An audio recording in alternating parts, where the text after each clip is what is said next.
ಕೇರಳ ಅನ್ನೋ ಹೆಸರೇ ಆ ಒಂದು ದೈವ ಭಕ್ತಿಗಾಗ್ಲಿ ಅಥವಾ ಆ ದೈವಿಕ ನುಡಿಗಾಗ್ಲಿ ಪರಿಚಯ. ಅಂಥದ್ರಲ್ಲಿ ಆ ಒಂದು ಪ್ಲೇಸ್ನಲ್ಲಿ, ಆ ಜಾಗದಲ್ಲಿ 12 ವರ್ಷಗಳ ಕಾಲ ಇದೇ ವಿದ್ಯೆನ ಪರಿಣಿತ ಹೊಂದಿ ಬಂದಿರುವವರು ನೀವು.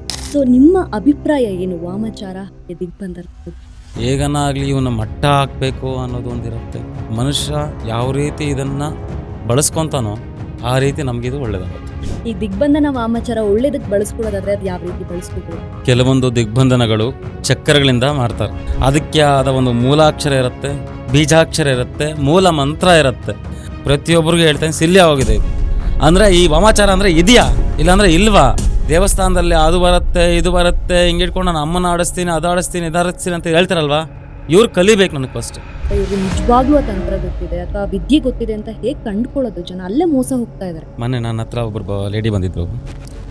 ಆ ಲೇಡಿ ಒಂದು ದೇವಸ್ಥಾನ ಹತ್ರ ಈ ಥರ ಆಗಿದೆ ಅಂತ ಹೇಳಿದ್ರು.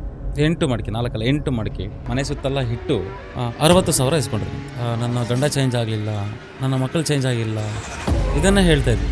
ಸರಿ ಆಯಿತು, ಆ ಕುಡ್ಕೆಗಳು ತೊಗೊಂಬಮ್ಮ ಅಂತ ನಾನೇ ಸ್ವತಃ ನಾನು ಓಪನ್ ಮಾಡಿ ನೋಡಿದಾಗ ಅದರಲ್ಲಿ ಹೇಳಿದ್ರೆ ಶಾಕ್ ಆಗ್ಬಿಡ್ತು ಏನಿದೆ ಅಂತ.